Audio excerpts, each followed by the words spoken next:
Hello everyone, welcome to आंचल की पाठशाला। कैसे हो आप सभी? उम्मीद करते हैं आप सब बेहतर होंगे।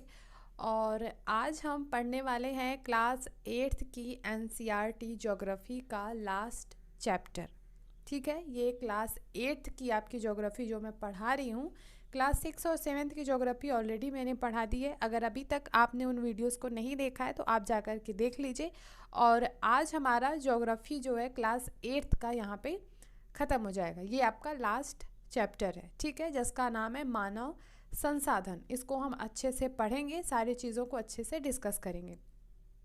बाकी आपको कहीं पर भी कोई दिक्कत लगती है तो आप मुझे कमेंट कर सकते हो, ठीक है। तो चलिए स्टार्ट करते हैं।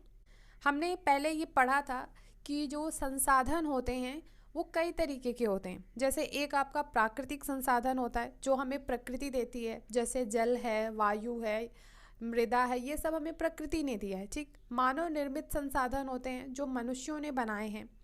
और तीसरा कि मनुष्य खुद एक संसाधन है। हम जो मनुष्य हैं, ऐसा नहीं है कि हम कुछ नहीं करते हैं, हम भी तो संसाधन ही हैं। और कोई भी संसाधन, चाहे वो प्राकृतिक संसाधन हो, चाहे वो मानव निर्मित संसाधन हो, कोई भी संसाधन हमारे लिए तभी उपयोगी होता है जब वो हमारे किसी काम आ रहा है। मतलब कि जैसे बहुत सारे खनिज हैं, ठीक है, लेकिन ऐसा तो नहीं है कि हमें सारे खनिजों की पहचान हो गई है। बहुत सारे खनिज ऐसे हैं जिनके बारे में अभी तक हम नहीं जानते होंगे, लेकिन वो क्या संसाधन है? वो हमारे लिए संसाधन नहीं है। क्यों? क्योंकि वो हमारी आवश्यकताओं को पूरा नहीं कर रहे हैं। कोई भी वस्तु संसाधन की श्रेणी में तब आता है जब वो मनुष्य की आवश्यकताओं को पूरा करता है। अभी जैसे लौह अयस्क है, आपका सोना है, लोहा है, ये जो संसाधन है, जल है, वायु है, ये हमारे लिए उपयोगी हैं। इसीलिए ये संसाधन है, क्योंकि इनकी आवश्यकताएं हैं हमें। लेकिन अगर लोहा, जैसे लौह अयस्क है, ठीक है, चट्टानों में खनिज अच्छी मात्रा में मिल रहा है, हम उसका कोई इस्तेमाल नहीं कर रहे हैं, तो वो क्या संसाधन है? नहीं, वो ऐसे ही पड़ा हुआ है। जब उसका हम इस्तेमाल ही नहीं कर रहे हैं, हमें पता ही नहीं है, तो वो हमारे लिए संसाधन नहीं हुआ।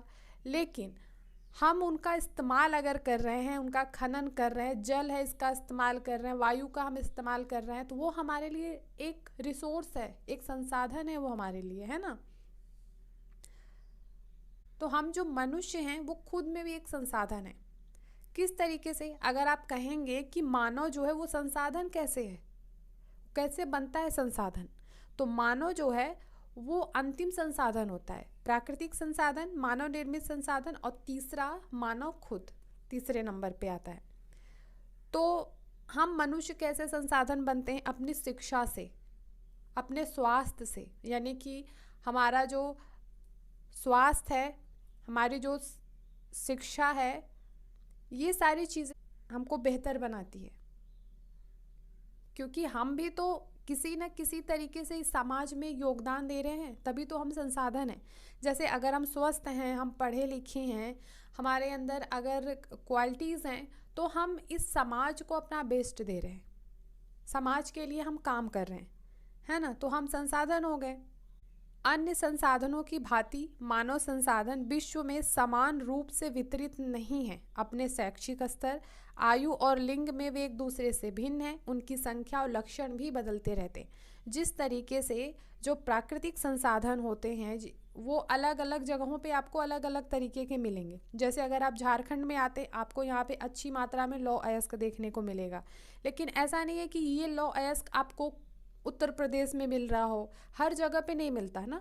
उड़ीसा है, छत्तीसगढ़ है, आपका झारखंड है, यहाँ जो खनिज पाए जाएंगे वो दूसरे जगहों पे नहीं पाए जाएंगे, पाए जाएंगे तो कम मात्रा में पाए जाएंगे। तो हर जगह की अपनी एक खासियत है। कहीं पे खनिज मिल रहा है, कहीं पे जैसे सोना मिल रहा है, कहीं पे लोहा मिल रहा है, कहीं पे मैग्नीशियम मिल रहा है। तो अलग अलग जगहों पे अलग अलग तरीके के संसाधन हमें देखने को मिलते हैं। उसी तरीके से हम जो मनुष्य हैं वो भी एक जैसे नहीं हैं। अलग अलग जगहों पे आपको अलग अलग तरीके के मनुष्य देखने को मिलते हैं। उनमें अलग अलग तरीके की सोच होते हैं, उनकी अपनी एक धार्मिकता होती है, अपनी एक संस्कृति होती है अपनी उनकी। तो ये सारी चीज़ें उनको एक दूसरे से अलग बनाती हैं। अपने शैक्षिक स्तर पर वे एक दूसरे से अलग होते हैं, अपने आयु के आधार पे वे एक दूसरे से अलग होते हैं, लिंग के आधार पे वे एक दूसरे से अलग हैं, है ना। तो इस तरीके से सभी जो संसाधन हैं वो एक दूसरे से अलग पाए जाते हैं। ओके। भारत सरकार के अधीन एक मानव संसाधन मंत्रालय है। 1985 में इस मंत्रालय का निर्माण लोगों के कौशल को बढ़ाने के लिए किया गया था। इससे यह प्रदर्शित होता है कि लोग देश के लिए कितने महत्वपूर्ण संसाधन हैं। अगर हम मनुष्य नहीं रहेंगे तो ये जो इतने डेवलपमेंट हो रहे हैं ये कैसे होंगे। आप घर पे बैठ के टीवी देख रहे हो, मोबाइल यूज़ कर रहे हो, तो ये सब किसने बनाया है? ये सब मनुष्यों ने ही बनाया है ना। उसकी पढ़ाई करी है उन्होंने, उसके बारे में नॉलेज जुटाया है, तो ही वो चीज़ें बना पाए हैं वो। तो जिस तरीके से प्रकृति अपना योगदान देती है उसी तरीके से हम मनुष्य भी समाज में अपना योगदान देते हैं, तो हम भी एक संसाधन हो जाते हैं। आगे देखते हैं।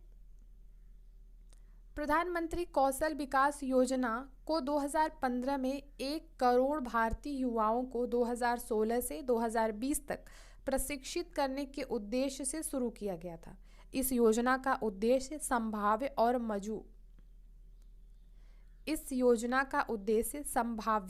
और मौजूदा रोजगार अर्जक को गुणवत्ता प्रशिक्षण प्रदान करके रोजगार योग्य कौशल की योग्यता को प्रोत्साहित करना है।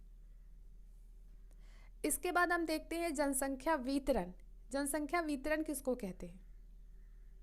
भूपृष्ठ पर जिस प्रकार लोग फैले हैं उसे हम कहते हैं जनसंख्या वितरण का प्रतिरूप।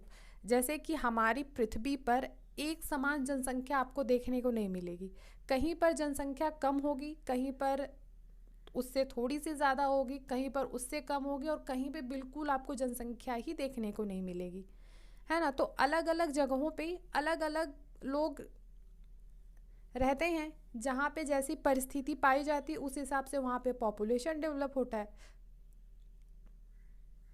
तो जहाँ पे अनुकूल परिस्थिति होगी, जैसे पानी मिल रहा है, वहाँ पे जलवायु अच्छी है, तो वहाँ पे लोग ज़्यादा मात्रा में रहते हैं। जहाँ पे बहुत ठंडी है या बहुत गर्म है वहाँ पे लोग आपको नहीं मिलेंगे। जहाँ पे एकदम बर्फ़ जमी पड़ी है वहाँ पे आपको बिल्कुल भी लोग नहीं मिलेंगे। तो इस तरीके से भूपृष्ठ पर लोग अलग अलग तरीके से फैले हुए हैं, तो इसी को हम कहते हैं जनसंख्या वितरण। विश्व की जनसंख्या का 90% से अधिक भाग भूपृष्ठ के लगभग 30% भाग पर निवास करता है। मतलब आप सोचिए कि 90% जनसंख्या सिर्फ 30% भाग पे रहती है, बाकी जो आपका 70% भाग है उस पे सिर्फ 10% जनसंख्या रहती है। तो ये जो 70% भाग है ये तो काफ़ी बड़ा एरिया हो गया, क्योंकि आधे भाग पर भी लोग नहीं रह रहे, आधे से भी कम पे लोग रह रहे हैं, है ना। 30% भाग पे 90% और 70% पे सिर्फ 10%। उसका रीज़न ये है कि हमारा जो 70% वाला हिस्सा है भूपृष्ठ का वो ऐसा है कि कहीं पर एकदम रेत ही रेत है, कहीं पे बहुत ठंडी ही है, कहीं पे बर्फ़ जमी पड़ी हुई है, ठीक है। जैसे सहारा मरुस्थल आप देख लीजिए, वहाँ पे आप रह पाएंगे? नहीं रह पाएंगे। आप अंटार्कटिका चले जाइए, वहाँ पे आप नहीं रह पाएंगे, सर्वाइव नहीं कर पाएंगे, है ना। तो जनसंख्या का जो वितरण है वो असमान है। कहीं पर जनसंख्या आपको कम मिलेगी, कहीं पे आपको ज़्यादा मिलेगी। जैसे आप मुंबई चले जाइए, दिल्ली चले जाइए, यहाँ पे आपको बहुत जनसंख्या मिलेगी, लेकिन वही आप लद्दाख चले जाइए, थार मरुस्थल चली जाइए, वहाँ पे आपको जनसंख्या कम मिलेगी। और सबसे ज़्यादा जनसंख्या आपको देखने को मिलता है साउथ एशिया में, यानी दक्षिणी एशिया में सबसे ज़्यादा आपको जनसंख्या देखने को मिलेगी। अब दक्षिणी एशिया में कौन कौन से देश आते हैं? जैसे आपका भारत हो गया, पाकिस्तान हो गया, श्रीलंका हो गया, नेपाल हो गया, भूटान हो गया, है ना। विश्व में जनसंख्या का वितरण अत्यंत असमान है। कुछ क्षेत्र बहुत घने बसे हैं और कुछ विरल बसे हुए क्षेत्र हैं। दक्षिण और दक्षिण पूर्वी एशिया, यहाँ पे सबसे ज़्यादा जनसंख्या आपको दक्षिणी एशिया में मिलेगा, फिर दक्षिणी पूर्वी एशिया में, फिर यूरोप में और उत्तर अमेरिका में, ठीक है। उच्च अक्षांशीय क्षेत्रों, उष्णकटिबंधीय मरुस्थलों, उच्च पर्वतों और विषुवतीय वनों के क्षेत्रों में बहुत कम लोग देखने को मिलते हैं। जो आपको मरुस्थल वाला एरिया है वहाँ पे लोग कम मिलेंगे, क्योंकि वहाँ पे पानी नहीं है, वहाँ पे पेड़ पौधे नहीं होते हैं, आप रह ही नहीं पाओगे वहाँ पे। जो पर्वत हैं बड़े बड़े, वहाँ पे आप नहीं रह पाओगे। या फिर जैसे अमेज़न का, जैसे अमेज़न का जो जंगल है वो इतना घना जंगल है कि वहाँ पे आप नहीं रह पाओगे। कुछ जनजातियाँ वहाँ पे बेसिकली रहती हैं, लेकिन पॉपुलेशन बहुत कम है ना वहाँ पे, आप रह नहीं पाओगे। और जो उच्च अक्षांशीय क्षेत्र होते हैं वहाँ पर भी आप नहीं रह सकते।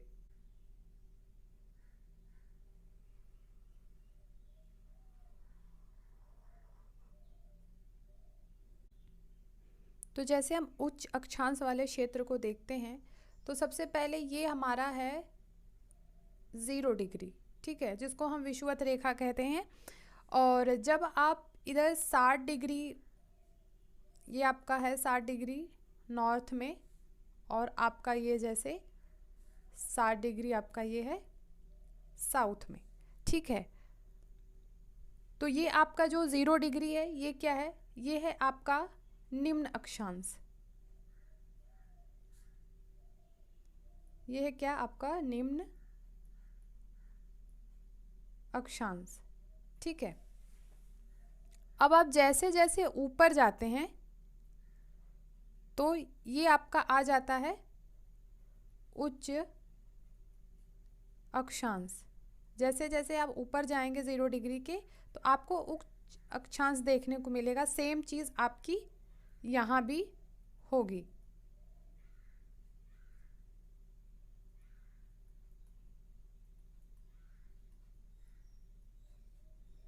ठीक है, तो ये वाला जो हिस्सा आप देख पाते हो इधर वाला, ये सब पूरे क्या होते हैं, ये सब पूरे ठंडे इलाके होते हैं। यहाँ पे टेम्परेचर क्या होता है, बहुत कम होता है दोनों तरफ, इधर नॉर्थ में भी इधर साउथ में भी। ये आपका 90 डिग्री नॉर्थ, ये आपका 90 डिग्री साउथ, ये दोनों तरफ आपका टेम्परेचर बहुत कम हो जाता है, तो आप सरवाइव नहीं कर पाओगे। इसके अलावा जो 0 डिग्री वाला हिस्सा आप देख रहे हो, ये उष्णकटिबंधी, यहाँ पे इतनी गर्मी होती है, इस हिस्से में इतनी ज़्यादा गर्मी होती है कि वहाँ भी बहुत लोग सरवाइव नहीं कर पाते। तो दोनों में प्रॉब्लम है, या तो बहुत ठंडा इलाका है तो भी दिक्कत है, अगर बहुत गर्म इलाका है तो भी दिक्कत है ना।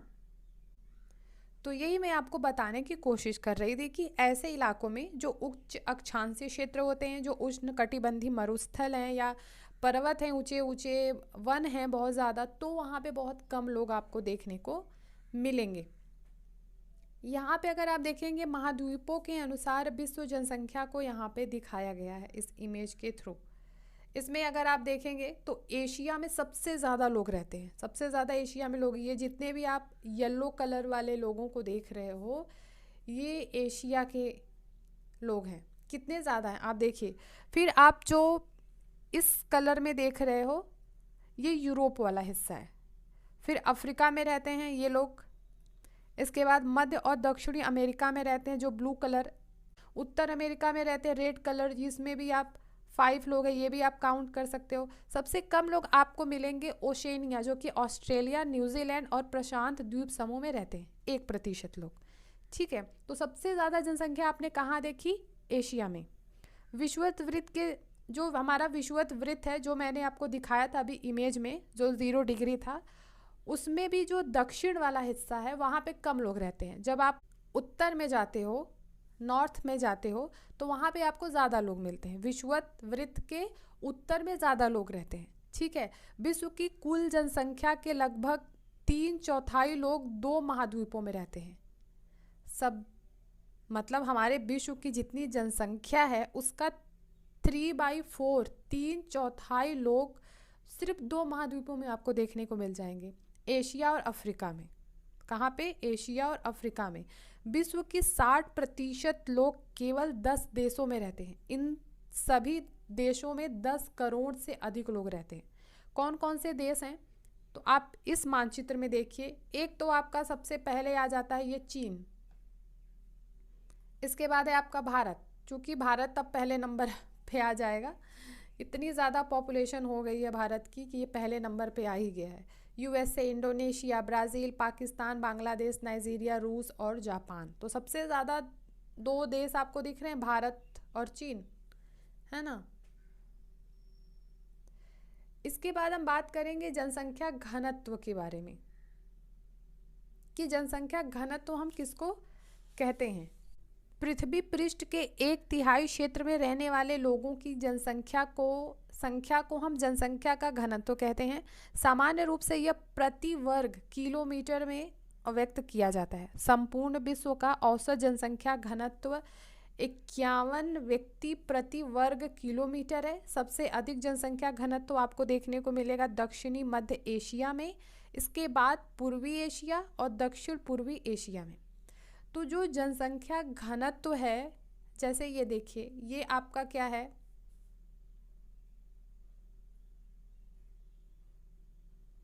ये आपका वर्ग है, ठीक है। वर्ग में क्या होता है, चारों भुजाएं आपकी बराबर होती है। तो 1 किलोमीटर इधर, 1 किलोमीटर इधर, 1 किलोमीटर और ये भी 1 किलोमीटर, ठीक है। इसके अंदर कितने लोग रहते हैं, इसी को हम कहते हैं जनसंख्या घनत्व। पृष्ठ के 1 इकाई क्षेत्र में रहने वाले लोगों की संख्या को हम जनसंख्या घनत्व कहते हैं, और इसको हम प्रदर्शित करते हैं किसमें, प्रति वर्ग किलोमीटर में। यानी 1 किलोमीटर में आप देख सकते हो कितने लोग यहाँ पे रह रहे हैं। ये हमारा क्या है, ये हमारा है वर्ग, जिसकी चारों भुजाएं बराबर होती हैं। तो इसके अंदर जितने लोग रहेंगे उसी को हम कह देते हैं जनसंख्या घनत्व। अगर हम संपूर्ण विश्व के जनसंख्या घनत्व की बात करें, वो है आपका 51 व्यक्ति प्रति वर्ग किलोमीटर, मतलब प्रत्येक 1 किलोमीटर के दायरे में इतने लोग रहते हैं। ये विश्व की बात कर रहा है। लेकिन वही अगर आप भारत में देखेंगे तो भारत की जनसंख्या का औसत घनत्व 382 व्यक्ति प्रति वर्ग किलोमीटर है। मतलब 1 किलोमीटर के अंदर में आपको 382 लोग मिलेंगे, जबकि विश्व का क्या है, मात्र 51। तो आप सोचिए कि कितनी ज़्यादा जनसंख्या है भारत की। और सबसे अधिक जनसंख्या घनत्व तो आपको देखने को मिलेगा दक्षिणी मध्य एशिया में, इसके बाद पूर्वी एशिया में और दक्षिण पूर्वी एशिया में, ठीक है। आप देखिए ना कितना ज़्यादा कंजेस्टेड है, एक घर के बाद दूसरा घर, तीसरा घर, जगह ही नहीं है। लोग ऐसे रह रहे हैं कि आप ऐसे खिड़की भी खोलेंगे तो दूसरे के रूम में चला जाएगा। पेड़ पौधे तो दिखते ही नहीं हैं, इतने पास पास लोग रहते हैं, है ना, क्योंकि पॉपुलेशन ज़्यादा है और जो हमारा भूखंड है, जो हमारी ज़मीन है, वो तो कम है, क्योंकि सारे ज़मीन के सारे हिस्सों पे हम नहीं रह सकते हैं, वो रहने योग्य नहीं है। अब जो रहने योग्य है उतने भी जनसंख्या इतनी ज़्यादा है कि जगह ही कम पड़ जाता है हमको। जैसे यहाँ पे आपको एक एग्जाम्पल के थ्रू भी बहुत अच्छे से समझाया गया है।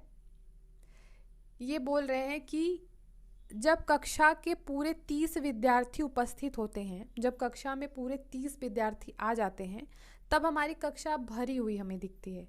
लेकिन यही विद्यार्थी, जो ये 30 विद्यार्थी हैं, जब ये स्कूल के सभा भवन में बैठते हैं, क्योंकि सभा भवन तो बड़ा होगा काफ़ी, तब वह कक्ष खुला और खाली दिखाई पड़ता है। अभी एक क्लासरूम में 30 बच्चे बैठे हैं तो वो क्लासरूम आपको भरा दिखेगा, ठीक।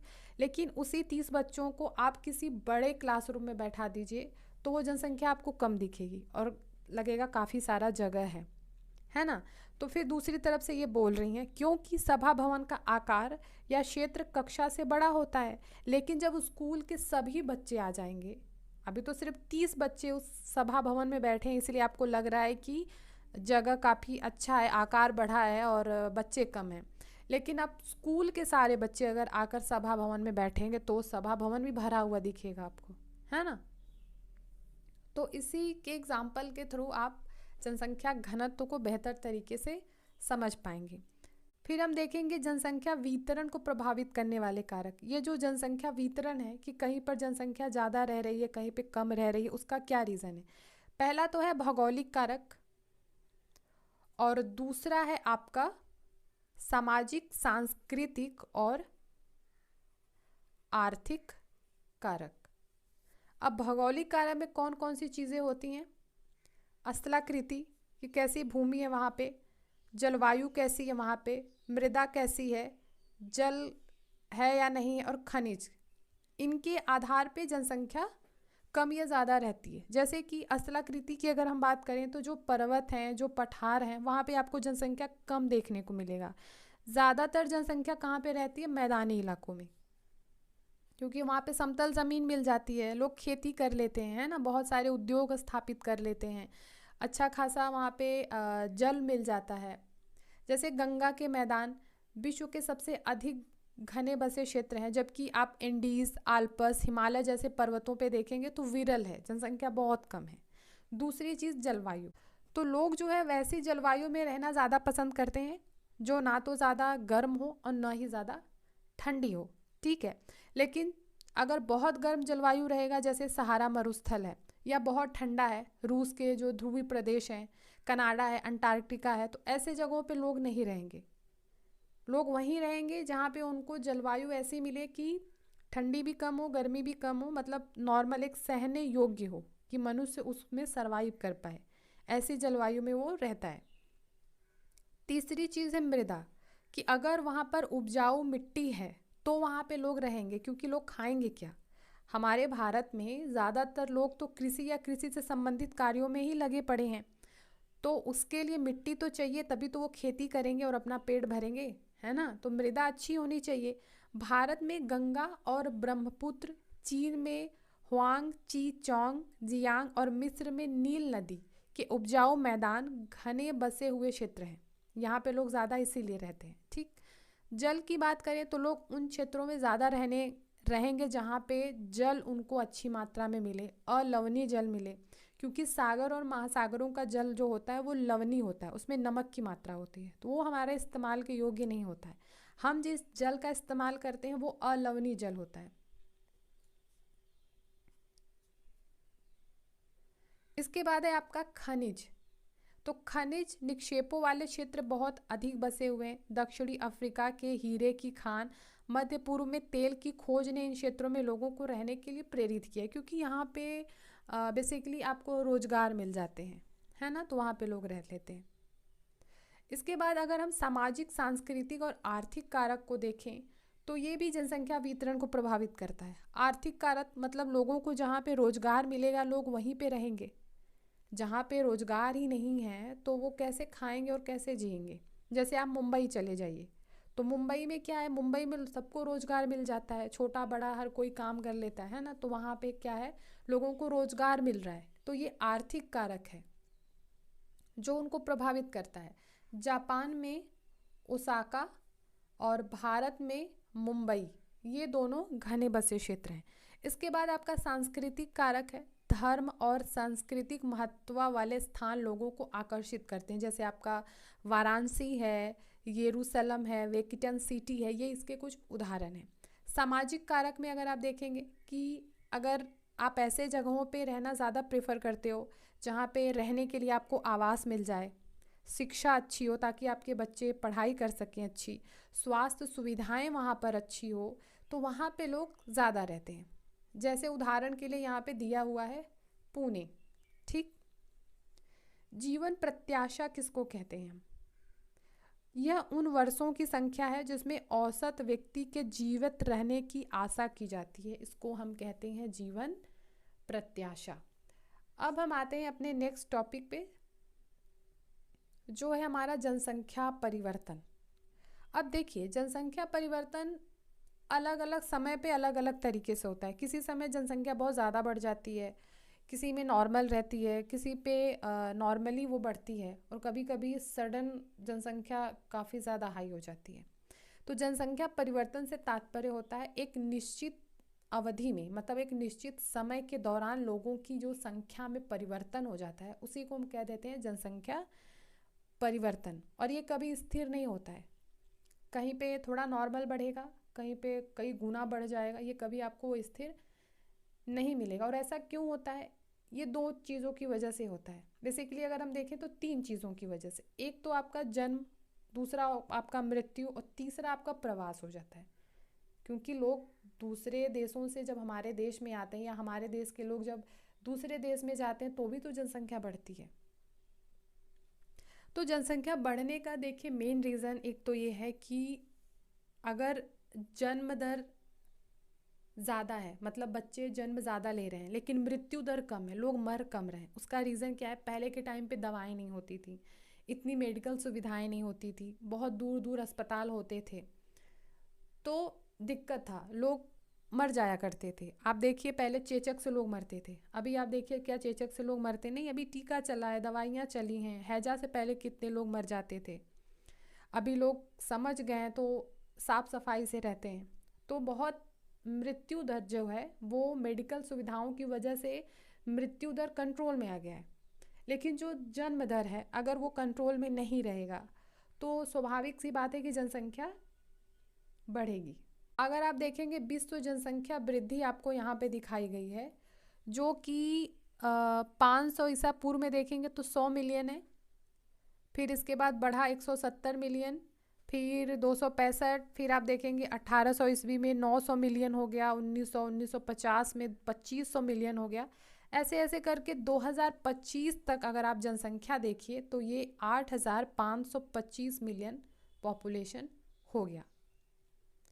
और इस वृद्धि का जो मुख्य कारण है वो है खाद्य आपूर्ति और औषधि के कारण। मृत्यु दर तो कम हो गई है लेकिन जन्म दर अभी भी बहुत अधिक है। अगर आप सोचेंगे कि पहले के समय में 5, 6, 8, 9 ऐसे बच्चे होते थे लोगों के, है ना, तो उसका रीज़न ये था कि पहले के टाइम पे बहुत सारे बच्चों की डेथ भी हो जाती थी। मतलब अगर किसी को 5 या 6 बच्चे हुए तो उसमें से 2 या 3 बचते हैं, किसी किसी को 11, 12 हुए तो उसमें से 6 बचते हैं। तो उसका ये रीज़न था कि बच्चे बचते नहीं थे क्योंकि उतनी मेडिकल सुविधाएं नहीं होती थी, बहुत सारे इशू होते थे। लेकिन अभी क्या है, अभी बहुत कुछ ठीक है, तो 1 या 2 बच्चा लोगों को हो जा रहा है, मेडिकल सुविधाएं अच्छी हैं।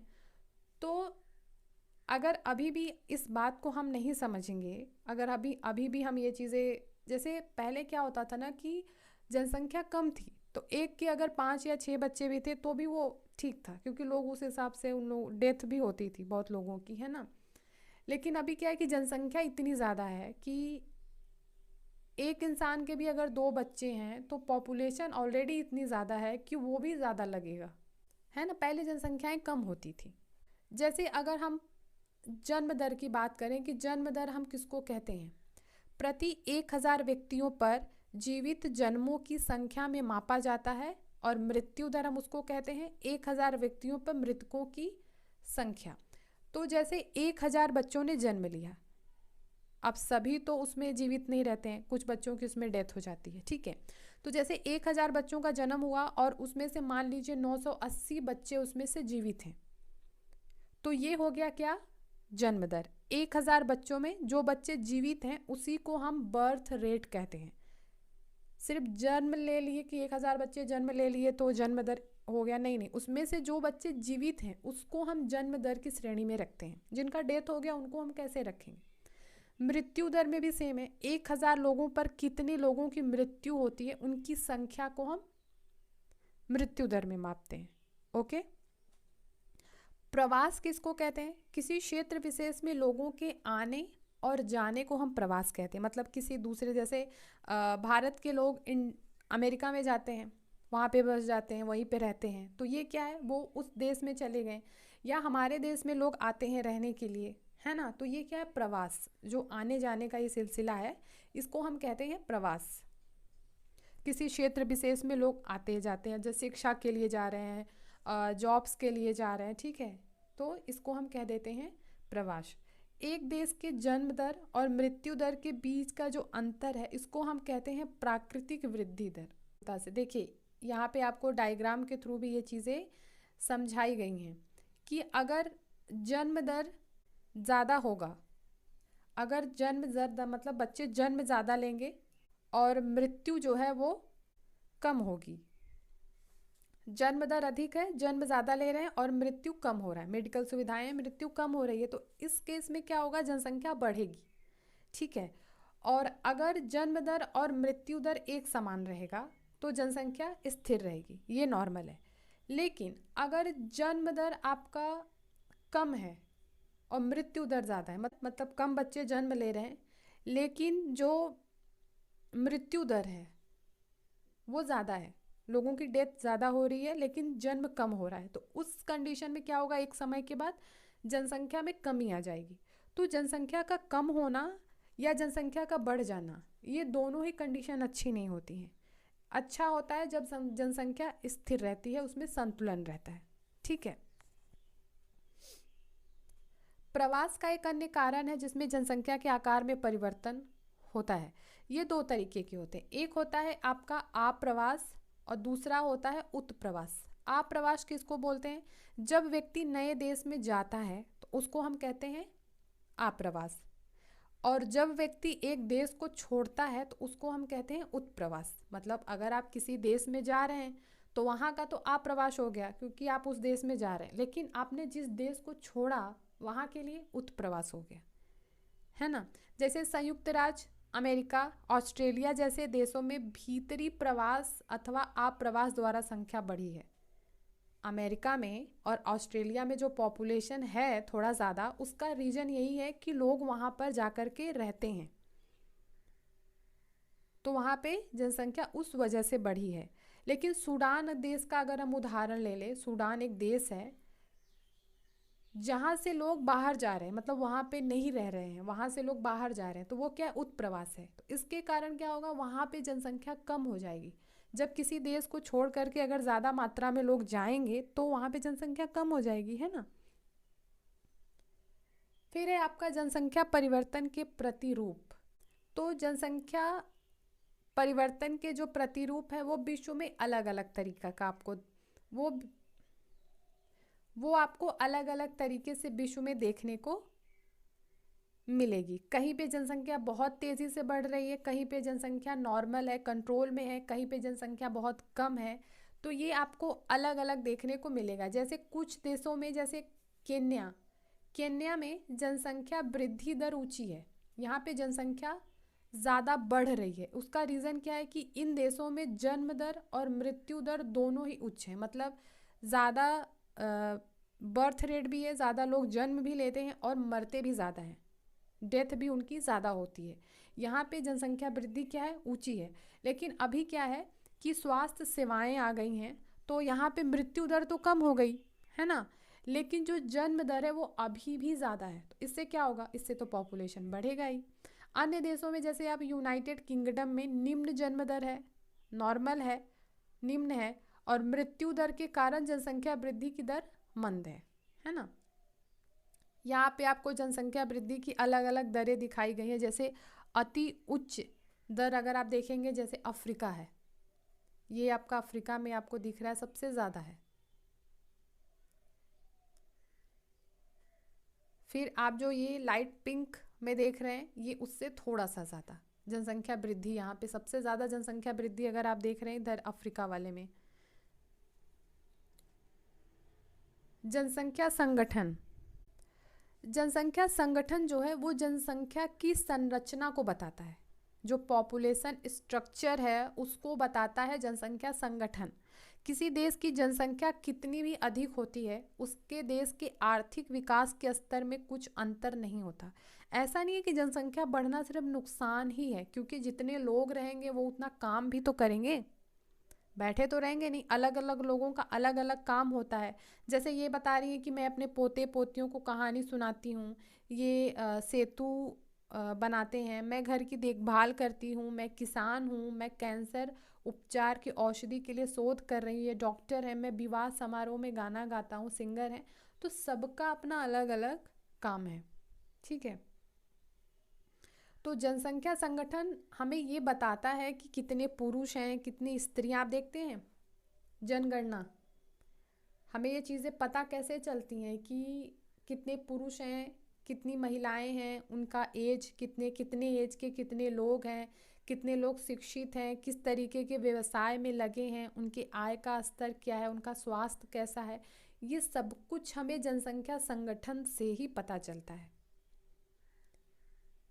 एक देश के जनसंख्या संगठन का अध्ययन करने की एक रुचिकर विधि है जनसंख्या पिरामिड, जिसे आयु लिंग पिरामिड भी कहते हैं। एक जनसंख्या पिरामिड, ठीक है। जैसे यहाँ पे आपको एक जनसंख्या पिरामिड दिखाया गया है, और यहाँ पे आपको देखेंगे ये एज, ये आपको एज बता रहे 0 से 4 वर्ष, 5 से 9 वर्ष, 10 से 14 वर्ष, 15 से 19 वर्ष। और इधर इधर वाला साइड जो ब्लू कलर आप देख रहे हैं ये पुरुष, और ये रेड इधर वाला स्त्री को दर्शा रहा है। ठीक है, अगर आप देखेंगे 0 से 4 वर्ष में पुरुष में अगर आप देखेंगे तो ये आपका लगभग 9 के आसपास आएगा, और स्त्री में भी ये आई थिंक सेम ही है,